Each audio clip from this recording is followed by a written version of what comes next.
ಅಧ್ಯಕ್ಷ ಸ್ಥಾನಕ್ಕೆ ಫೈಟ್ ಜೋರಾಗಿದೆ. ಶಾಸಕ ನಂಜೇಗೌಡ ವರ್ಸಸ್ ಶಾಸಕ ನಾರಾಯಣಸ್ವಾಮಿ. ಶಾಸಕರ ಮಧ್ಯೆ ಪೈಪೋಟಿ ನಡೆದಿದೆ. ಹೈಕಮಾಂಡ್ಗೆ ಇದು ತಲೆಬಿಸಿಯನ್ನ ತಂದಿದೆ.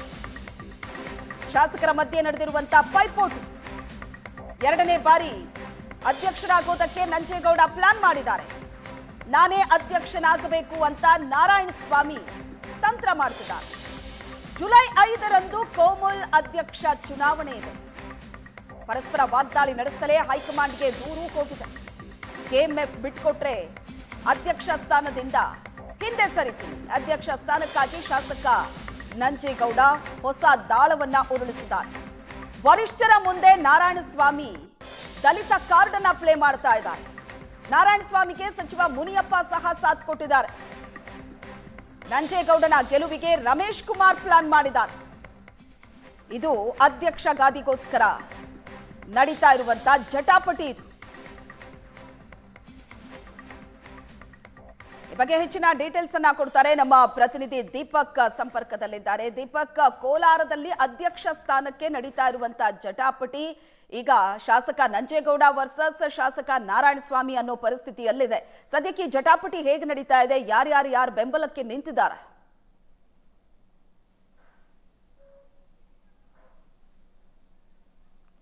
ಓಕೆ, ಸಂಪರ್ಕ ಸಾಧ್ಯವಾಗ್ತಾ ಇಲ್ಲ. ಒಟ್ನಲ್ಲಿ ಕೋಲಾರದಲ್ಲಿ ಅಧ್ಯಕ್ಷ ಸ್ಥಾನಕ್ಕಾಗಿ ನಡೀತಾ ಇರುವಂತಹ ಫೈಟ್ ಇದು. ಶಾಸಕ ನಂಜೇಗೌಡ ವರ್ಸಸ್ ಶಾಸಕ ನಾರಾಯಣಸ್ವಾಮಿ ನಡುವೆ ಪೈಪೋಟಿ ನಡೀತಾ ಇದೆ. ಈ ಪೈಪೋಟಿ ಯಾವ ಹಂತದಲ್ಲಿದೆ ಅಂದ್ರೆ ಹೈಕಮಾಂಡ್ಗೂ ಕೂಡ ಇದು ತಲೆಬಿಸಿಯನ್ನ ತಂದಿಟ್ಟಿದೆ. ಇಲ್ಲಿ ಎರಡನೇ ಬಾರಿ ಅಧ್ಯಕ್ಷರಾಗೋದಕ್ಕೆ ನಂಜೇಗೌಡ ಪ್ಲಾನ್ ಮಾಡಿದ್ದಾರೆ. ನಾನೇ ಅಧ್ಯಕ್ಷ ಆಗಬೇಕು ಅಂತ ನಾರಾಯಣಸ್ವಾಮಿ ಕೂಡ ತಂತ್ರವನ್ನ ಹೆಣಿತಾ ಇದ್ದಾರೆ.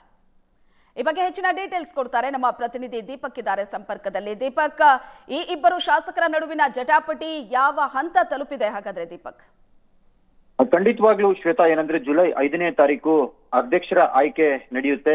ಕಾಂಗ್ರೆಸ್ಗೆ 13 ಸ್ಥಾನದಲ್ಲಿ 9 ಸ್ಥಾನ ಈಗ ಆಲ್ರೆಡಿ ಕಾಂಗ್ರೆಸ್ನವರೇ ಅಧ್ಯಕ್ಷರಾಗ್ತಾರೆ ಅನ್ನುವಂಥದ್ದು ಬಹುತೇಕ ಖಚಿತ ಆಗಿರ್ತಕ್ಕಂಥದ್ದು. ಆದ್ರೆ ಅನಿರೀಕ್ಷಿತವಾಗಿ ಈ ಬಾರಿ ಬಂಗಾರಪೇಟೆಯ ಶಾಸಕ ಎಸ್.ಎನ್. ನಾರಾಯಣಸ್ವಾಮಿ ಅವರು ಸ್ಪರ್ಧೆ ಮಾಡಿ ನಿರ್ದೇಶಕರಾಗಿ ಆಯ್ಕೆ ಆಗಿದ್ದಾರೆ. ಇದಕ್ಕೆ ಕಾರಣ ಏನು ಅಂದ್ರೆ ಕೋಮುಲ್ ಅಂದ್ರೆ ಕೋಚಿಮುಲ್ ಏನಿತ್ತು, ಕೋಲಾರ ಚಿಕ್ಕಬಳ್ಳಾಪುರ ಹಾಲು ಒಕ್ಕೂಟ, ಅದರಲ್ಲಿ ಕೋಲಾರ ಸಪರೇಟ್ ಆಗಿ ಒಕ್ಕೂಟ ಆಗಿರ್ತಕ್ಕಂಥದ್ದು. ಈ ವೇಳೆಯಲ್ಲಿ ಕೋಲಾರದ ಒಂದು ಏನು ಚುನಾವಣೆಯಲ್ಲಿ ಕ್ಷೇತ್ರ ವಿಂಗಡಣೆ ವೇಳೆಯಲ್ಲಿ ಬಂಗಾರಪೇಟೆಯ ಶಾಸಕ ಮತ್ತೆ ಮಾಲೂರು ಶಾಸಕರ ನಡುವೆ ಒಂದ್ ರೀತಿಯಾಗಿ ವೈಮನಸ್ಸು ಉಂಟಾಗಿರ್ತಕ್ಕಂಥದ್ದು. ನೇರ ಆರೋಪಗಳನ್ನ ಮಾಡ್ತಾನೆ ಬರ್ತಾ ಇದ್ದಾರೆ. ಚುನಾವಣೆ ಮುಗಿದ್ರೂ ಸಹ ಅವರ ಆರೋಪ ಕೂಡ ನಿಲ್ತಾ ಇಲ್ಲ. ಈಗ ಆಲ್ರೆಡಿ ನಾರಾಯಣಸ್ವಾಮಿ ಅವರು ಕೂಡ ಸಾಕಷ್ಟು ಒಂದ್ ರೀತಿಯಾಗಿ ಹಗರಣಗಳದ ಆರೋಪ ಮಾಡಿದ್ದಾರೆ. ಈ ಹಿಂದೆ ಇದ್ದಂತಹ ನಂಜೇಗೌಡರು ಏನಿದ್ದಾರೆ ಅವರು ಕೋಮುಲ್ನ ಅಧ್ಯಕ್ಷರಾಗಿ 5 ವರ್ಷ ಕಾರ್ಯನಿರ್ವಹಿಸಿದ್ದಾರೆ. ಈಗ ಮತ್ತೆ ಅಧ್ಯಕ್ಷರಾಗಬೇಕು ಅಂತೇಳಿ ಬಹಳಷ್ಟು ಒಂದ್ ರೀತಿಯಾಗಿ ಕಸರತ್ತನ್ನ ಮಾಡ್ತಾ ಇರ್ತಕ್ಕಂಥದ್ದು. ಇದಕ್ಕೆ ಅಡ್ಗಾಲಾಗಿ ಈಗ ಎಸ್.ಎನ್. ನಾರಾಯಣಸ್ವಾಮಿ ಅವರು ಸ್ಪರ್ಧೆ ಮಾಡಿ ಗೆದ್ದಿರ್ತಕ್ಕಂಥದ್ದು. ಇದೇ ಮೊದಲನೇ ಬಾರಿ ಪರಿಶಿಷ್ಟ ವರ್ಗಕ್ಕೆ ಸೇರಿರ್ತಕ್ಕಂಥವ್ರು ನಿರ್ದೇಶಕರಾಗಿ ಆಯ್ಕೆ ಆಗಿರ್ತಕ್ಕಂಥದ್ದು. ಇದು ಎಸ್.ಎನ್. ನಾರಾಯಣಸ್ವಾಮಿ ಅವರಿಗೆ ಒಂದ್ ರೀತಿಯಾಗಿ ಹೊಸ ಒಂದು ಕಾರ್ಡ್ ಪ್ಲೇ ಮಾಡೋದಕ್ಕೆ ಒಂದು ಅವಕಾಶ ಅಂತಾನೆ ಹೇಳ್ಬೋದು. ಯಾಕಂದ್ರೆ ಇದುವರೆಗೂ ಕೂಡ ಯಾರು ಪರಿಶಿಷ್ಟರು ಇಲ್ಲಿ ಅಧ್ಯಕ್ಷರಾಗಿ ಆಯ್ಕೆ ಆಗಿಲ್ಲ. ಹೀಗಾಗಿ ನನಗೆ ಅಧ್ಯಕ್ಷ ಸ್ಥಾನ ಕೊಡಬೇಕು ಅಂತೇಳಿ ಈಗ ಆಲ್ರೆಡಿ ಎಐಸಿಸಿ ಅಧ್ಯಕ್ಷ ಮಲ್ಲಿಕಾರ್ಜುನ್ ಖರ್ಗೆ ಡಿಸಿಎಂ ಮತ್ತೆ ಸಿಎಂ ಬಳಿ ಮನವಿಯನ್ನ ಮಾಡಿದ್ದಾರೆ. ಪ್ರಬಲವಾಗಿ ಕೆ.ಎಚ್. ಮುನಿಯಪ್ಪ ಅವರನ್ನ ಬಳಸ್ಕೊಂಡು ಇಲ್ಲಿ ಅವರು ತನ್ನ ದಾಳವನ್ನ ಉಳ್ತಾ ಇರ್ತಕ್ಕಂಥದ್ದು. ಇದ್ರ ನಡುವೆ ಈಗ ನಂಜೇಗೌಡರು ಏನಿದ್ದಾರೆ ಈಗ ಆಲ್ರೆಡಿ ಹಲವಾರು ಬಾರಿ ಒಂದು ತಮ್ಮ ಆಸೆಯನ್ನ ಇಂಗಿತವನ್ನ ವ್ಯಕ್ತಪಡಿಸಿರ್ತಕ್ಕಂಥದ್ದು. ಅಂದ್ರೆ ಇದು ನನಗೆ ಕೆಎಂಎಫ್ ನ ಅಧ್ಯಕ್ಷ ಸ್ಥಾನವನ್ನ ಕೊಡ್ತೀನಿ ಅಂತ ಹೇಳಿದ್ರು. ಯಾಕಂದ್ರೆ ಸಚಿವ ಸ್ಥಾನದ ರೇಸ್ ನಲ್ಲಿ ಏನಿದ್ರು ಅವರಿಗೆ ಸಮಾಧಾನ ಮಾಡುವಂತ ಸಂದರ್ಭದಲ್ಲಿ ಅವರು ಮುಂದಿನ ದಿನಗಳಲ್ಲಿ ನಿಮಗೆ ಕೆಎಂಎಫ್ ಅಧ್ಯಕ್ಷ ಸ್ಥಾನವನ್ನ ಕೊಡ್ತೀವಿ ಅಂತ ಹೇಳಿ ಖುದ್ದು ಸಿಎಂ ಮತ್ತೆ ಡಿಸಿಎಂ ಅವರು ಕೂಡ ಭರವಸೆಯನ್ನ ಕೊಟ್ಟಿದ್ರು. ಇದೇ ಹಾಸಿಯಲ್ಲಿ ನಂಜೇಗೌಡರು ಕೂಡ ಈಗಲೂ ಇದ್ದಾರೆ.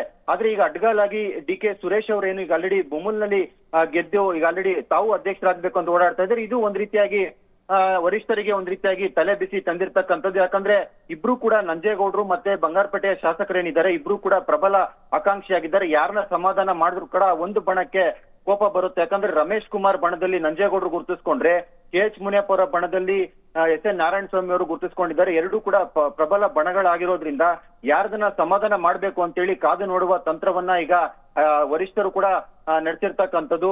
ಈಗ ಸದ್ಯ ನಂಜೇಗೌಡರ ಬೇಡಿಕೆ ಏನಂದ್ರೆ ಒಂದ್ ವೇಳೆ ನನಗೆ ಕೋಮುಲ್ನ ಅಧ್ಯಕ್ಷ ಸ್ಥಾನ ಕೊಡ್ಲಿಲ್ಲ ಅಂದ್ರೆ ನನಗೆ ಖಂಡಿತವಾಗ್ಲೂ ನೀವು ಕೆಎಂಎಫ್ ನ ಅಂದ್ರೆ ಭರವಸೆ ಏನ್ ಕೊಟ್ಟಿದ್ರಿ ಆ ಸ್ಥಾನವನ್ನ ಕೊಡ್ಲೇಬೇಕು. ಅನ್ನುವಂತದನ್ನ ಪಟ್ಟಿ ಹಿಡಿದಿರ್ತಕ್ಕಂಥದ್ದು.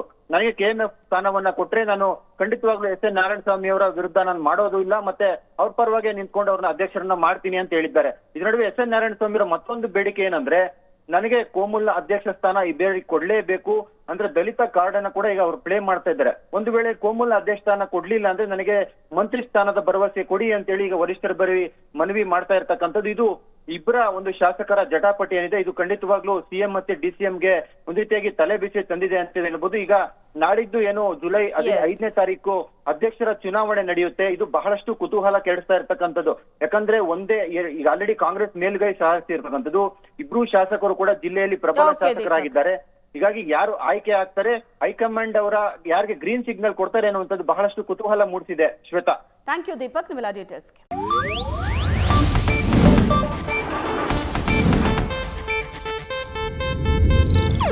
ಇದು ಏಷ್ಯಾನೆಟ್ ನ್ಯೂಸ್ ನೆಟ್ವರ್ಕ್ ಪ್ರಸ್ತುತಿ.